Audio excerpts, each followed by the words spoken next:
Tiga pasangan calon gubernur dan wakil gubernur Jakarta akan mengikuti debat perdana nanti malam di G-Expo Kemayoran, Jakarta. Pada debat perdana ini, KPU Jakarta mengangkat tema penguatan sumber daya manusia dan transformasi Jakarta menjadi kota global. Calon gubernur Jakarta nomor urut 1 Ridwan Kamil memastikan dirinya siap menampilkan yang terbaik, khususnya menyampaikan programnya dalam waktu yang singkat dan diterima masyarakat. Sementara itu, Cagup nomor urut 2 Dharma Pongrekun mengatakan bahwa ia tidak memiliki persiapan khusus untuk debat. Dharma menyebut keinginan sebagai gubernur sudah menjadi modalnya dalam menghadapi debat perdana. Sedangkan calon gubernur Jakarta nomor urut 3 Pramono Anung dan Rano Karno mengaku santai menghadapi debat. Keduanya mengaku sudah terbiasa menjalani debat dan merasa tidak perlu ada latihan khusus menjelang debat perdana yang dijadwalkan berlangsung pada hari Minggu. Lantas, adakah kejutan dalam debat? Siapakah paslon yang bakal kuasai panggung? Dan apakah debat bisa menghadirkan esensi atau hanya sekedar gimmick? Tim TV One mengabarkan.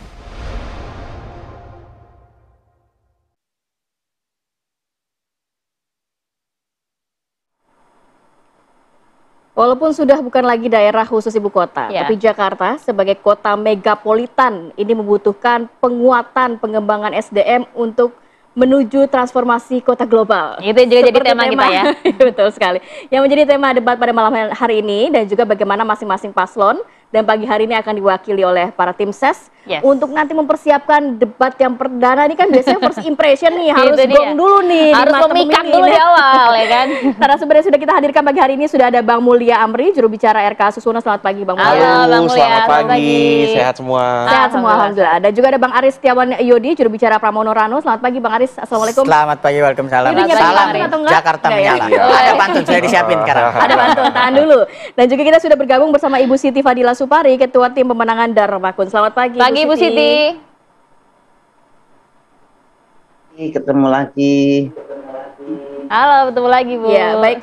Saya mau ke Bang Mulya dulu. Bang Mulya, kalau berbicara mengenai tema yang diangkat hari ini, pengembangan SDM menuju transformasi kota global begitu ya.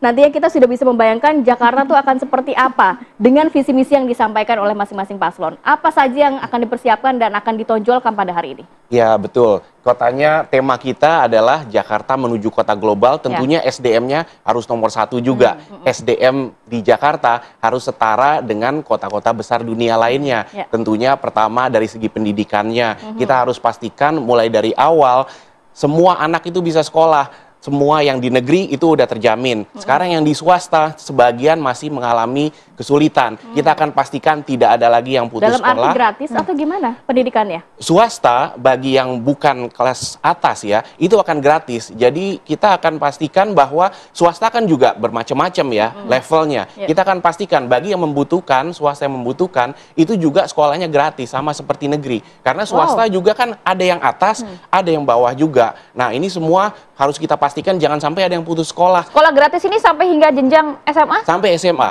Ya, dari jenjang paling bawah sampai SMA. Itu harus kita pastikan di sana pelatihan-pelatihan terutama untuk Gen Z, milenial, pelatihan sebagai kota global tentunya harus punya skill yang cocok dengan keperluan perusahaan-perusahaan global juga. Skill digital misalnya akan ada Jakarta Digital Academy, Jakarta Creative Hub, pelatihan bahasa Inggris, bahasa Tiongkok, itu harus ada ke sana. Termasuk juga program-program magang, program dari SMK itu harus nyambung dengan program dari link and match dengan perusahaan. Itu kita harus libatkan perusahaan secara intensif, kurikulumnya diajarkan oleh perusahaan, kalau perlu juga pengajarnya dari perusahaan, kita carikan kesempatan-kesempatan magang, kesempatan-kesempatan kerja di sana. Jadi proses penyerapannya juga kemudian berjalan gitu maksudnya? Betul, betul. Lalu kemudian budaya juga, tentunya di sini kita ada budaya Betawi, akan ada pelestarian dan penguatan, dan ada budaya-budaya lain Jadi akan ada dana abadi untuk kebudayaan, akan ada penguatan rumah-rumah budaya di sana. Berapa besar dana abadi yang diperuntukkan untuk kebudayaan ini? Nah, ini tentunya masih dihitung. Namanya dana abadi, tentunya dari sana akan bisa mensupport secara terus-menerus, tidak tergantung dari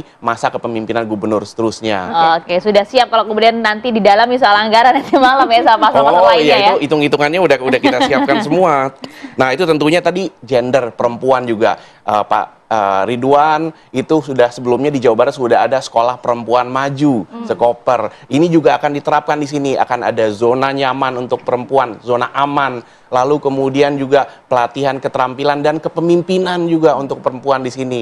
Pro kepada disabilitas, kepada lansia, akan ada dukungan-dukungan, akan ada CCTV, akan dipastikan zona-zona dari rumah sampai sekolah terutama, kita pastikan tidak ada perundungan, kita pastikan tidak ada kekerasan seksual, kita pastikan keamanan di mana-mana.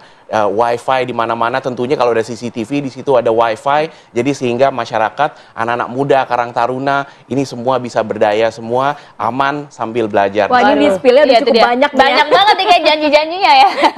Yang di sebelah udah ketawa-tawa, nanti kita tanya dulu nih. Mas Aris, kenapa? Dan juga apa nanti persiapan untuk malam nanti? Ya, yang pertama saya senang juga ya tadi Bang Mulya menyampaikan ide terkait sekolah gratis baik swasta dan negeri, kemudian CCTV, artinya memang apa yang kita gaungkan sejak awal ini memang bagus untuk semua warga Jakarta. Saya tidak mempermasalahkan, enggak nyontek, tetapi memang saya memahami kalau program bagus itu kita semakin senang jika banyak yang memang satu semangat lah seperti itu, karena kan semua saya yakin Bang Mulya memang semua itu ingin Jakarta ini lebih baik gitu ya kan, saya ingin yang terbaik buat Jakarta, saya memahami itu.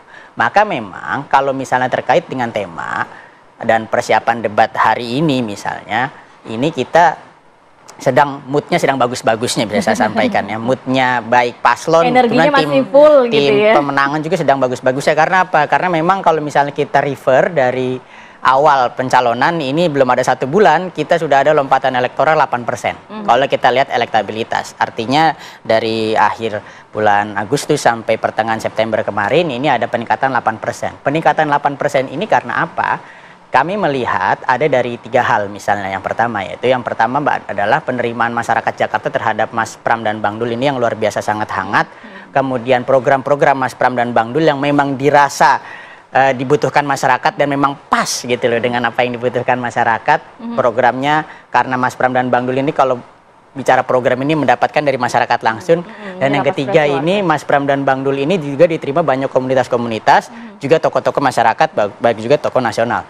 Kalau berbicara tentang pembangunan manusia dan kota global kota global, ini kan ada beberapa indikator penilaian ya. Misalnya tadi disampaikan misalnya terkait dengan sumber daya manusia. Betul, memang sejak awal Mas Pram dan Bang Dul berkomitmen untuk menggratiskan sekolah dari SD sampai SMA negeri, baik negeri dan swasta. Jadi itu yang kurang lebih sama ya? Ya, kemudian tapi kan bisa dicek siapa yang memperjuangkan sejak awal gitu kan. Nah, kemudian juga kuliah ya, beasiswa kuliah sampai lulus, itu kan KJMU-nya. Jadi memang masyarakat, saya ketika mendampingi Mas Pram dan Bang Dul, ketika belusukan banyak masyarakat yang menyatakan, Mas Pram dan Bang Dul, kita yang tadinya dapat sekarang udah nggak dapat. Oke, nanti kita kaji lagi dan memang yang harusnya dapat sesuai azas keadilan akan mendapatkan seperti itu. Nah, apakah pendidikan hanya seperti itu saja? Tidak, tetapi memang bisa dilihat juga dari track record.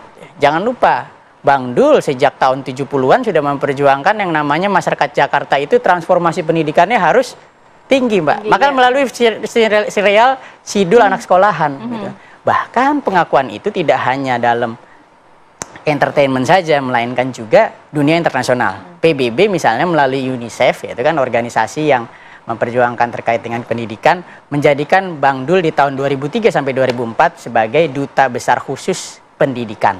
Nah, jadi artinya Bang Dul ini punya track record panjang memperjuangkan fokus bagaimana pendidikan gitu loh. Nah, hal-hal seperti ini yang saya merasa bahwa ini memang temanya Bang Dul banget. Aduh. Temanya Mas Pram dan Bang Dul banget. Jadi sudah menguasai lah ya? Insya Allah sudah menguasai. Sudah siap banget berarti. Saya coba ke Ibu Siti Fadila. Bu Siti Fadila, kalau melihat dua paslon ini nampaknya ada kemiripan dalam visi misi dan program khususnya untuk pengembangan SDM. Tapi kalau kita melihat di pilkada sebelumnya atau di pemilihan presiden sebelumnya begitu ya, kan diferensiasi yang dicari oleh masyarakat nih. Misalnya waktu Anies penolakan reklamasi. atau Pak Prabowo makan siang gratis, itu jelas beda dengan masing-masing paslon lainnya atau calon lainnya begitu ya. Nah, apakah dari Darmakun ada diferensiasi atau kurang lebih sama nih seperti yang akan disajikan dua paslon lainnya? Ya, kami dari awal loh ya, dari awal tuh. Satu, kita fokuskan pada SDM itu dari awal. Kalau paslon-paslon yang lainnya kan ada pembangunan ini, ada pembangunan apartemen di atas, pasar lah, ada itu. Tapi kami selalu fokuskan pada SDM itu dari pertama. Yang penting sekali bahwa masyarakat Jakarta tidak akan ada yang tidak punya pekerjaan, nomor satu itu. Mau dididik, mau diapain, kalau perutnya lapar dan dompetnya kosong pasti tidak akan sangat sulit untuk sekolah, untuk apa saja. Jadi nomor satu, masyarakat Jakarta harus punya pekerjaan. Nah, ini yang paling penting. Jadi perutnya tidak lapar, dompetnya selalu isi. Nah, ini dengan jalan membuat suatu padat karya. Kemudian modal bergulir kecil tanpa bunga, tanpa agunan. Untuk modal yang mikro, UMKM. Dan kemudian